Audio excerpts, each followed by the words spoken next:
No one person can meet all of your needs. And that's where sometimes, us when we have a belief, ask yourself what is the premise. No one person can meet anybody's needs. So when we talk about intimacy, we assess for, first of all, intellectual intimacy. You know, the kind of discourse like we're having this evening. Now all of you here are stimulated. But some people may not be stimulated by that. There's a big gap. And one thing that happens is, especially in the African American community, a lot of our women are now getting grad degrees and so on. They're becoming more intellectual, and they're leaving their spouses way behind. There's a big gap.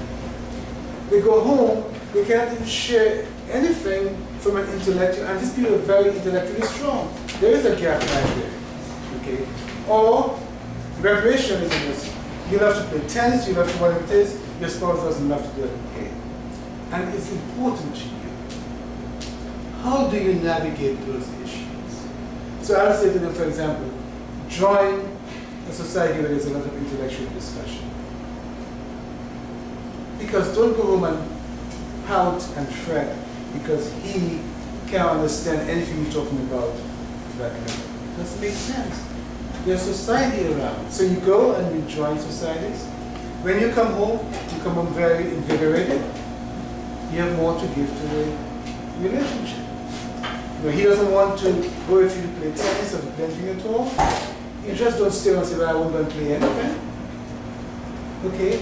You find some, because remember, you also have needs. There's a very interesting book, I'm going to write this, his needs and her needs. Because you're married doesn't mean that you have no more needs. In fact, the most healthy relationships are where both persons' needs are being met to a very high degree. That synchronization takes place.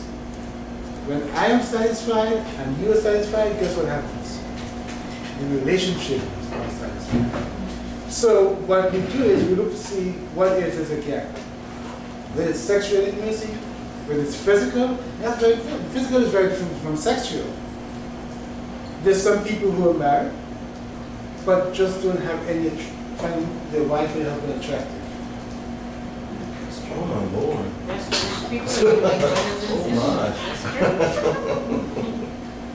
Because again, remember I talked about the imprint that we have, the neural path that we have? People get married for a lot of reasons. And they say, I mean, I've tried, I've prayed, I've tried to so God, and they just don't see that person's being attractive. You know, happens with a lot of men in terms of women who put on weight. Because that's one of the reasons that a lot of men, as they get older, tend to look at younger women much more. But it reminds them about the days when they were very good. Now, do they sit down and say, fine, let me go out today and look at a younger woman? No! They don't do that. It just naturally, that's how it just naturally happens. It brings back those days when you were very active and very good. It's an automatic reaction. It's a sense of feeling self-esteem. So understanding what's happening when couples come to me, I explain to them what's transpiring. You know, so if he turns his head towards a woman, understand it's a natural reaction to do. But I need to help you realize so that when you do that, the effect is having on the good. That's different. But to say, I want to look, that you cannot do. Right. It's natural. You don't sit down and say, I'm going to do it. Right. The brain does it long before you even can respond.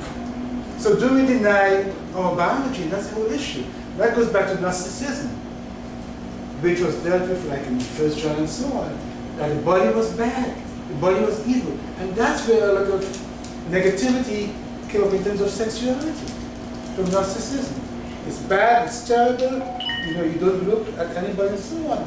In Christ's day in Judaism, what they actually did, because the men didn't want to get involved with women, they walked down the street blindfolded. They would bump into one another in Christ's day. And that's why when Christ met and talked with one another, wow, that was such a revolutionary experience. It was a new in that society. And Christ did it. Because Christ was not afraid of himself. He knew who he was. And he could connect with everyone. He went against societal norms in order to connect. I think somebody had one last question. Okay. So I hope My goal was to make you think and make us think. I've given you a lot of information. Now, when we get new information, it causes, it causes dissonance. Dissonance is when I think one thing and I'm given new information. How do I now begin to reconcile the two? How do I begin to reconcile the two? Okay. But let me end, as I said at the very beginning. When I went to seminary, I remember one day we were doing the book of John. And we came to the part where Christ says, you will know the truth, and the truth will set you free. And the word truth is aletheia in the Greek. And the word there means reality. You will know what is real. You will know what is. That was my day of birth. I can never get that day.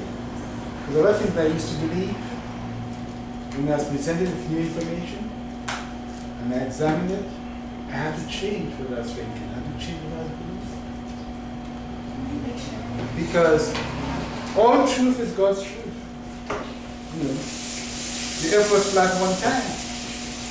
You know, people were ostracized for the belief that the earth was round.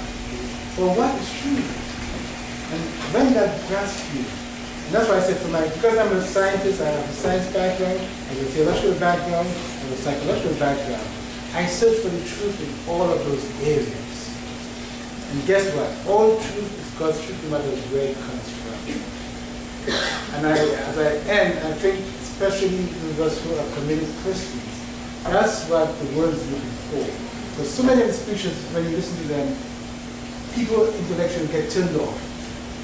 Because what they're saying is so erroneous. But if you open yourself to truth, if you know how to examine truth, that's what research is all about.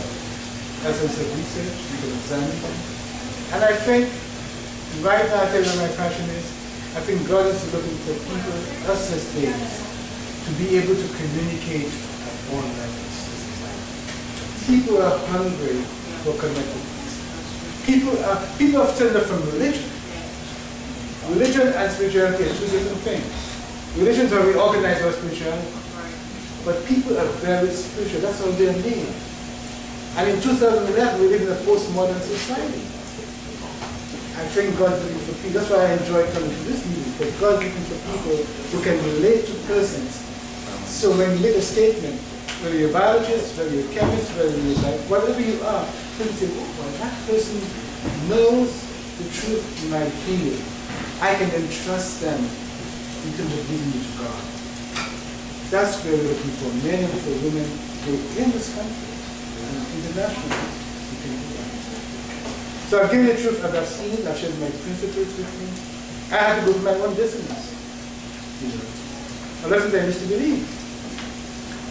When I grew up in church. I was actually born in the church. Literally, I was born in the church. Wow, literally. I mean, I'll tell you, literally. The house, part of the house was a church. And I was born at home. Okay? I was born in my parents' bed. And what's everything in church was a door. So you preach from here, that's it, okay? So right in here was a door. And I was born on a Sunday at 2 o'clock. And as soon as I was born, I reached out and I touched the door. I touched the door in the church. From day one, so I knew about church. I know about people. I know about Christians. Literally. From day one, I touched the door in that church. I've been church all my life. But again, God bless you. It's been a joy. And I hope God bless you to you.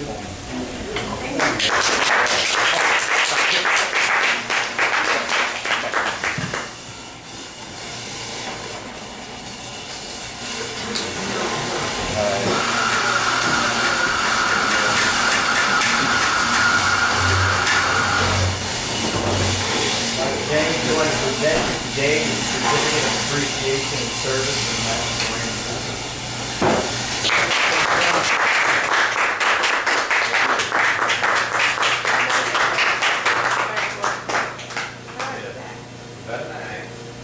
One more picture, ready? 1, 2.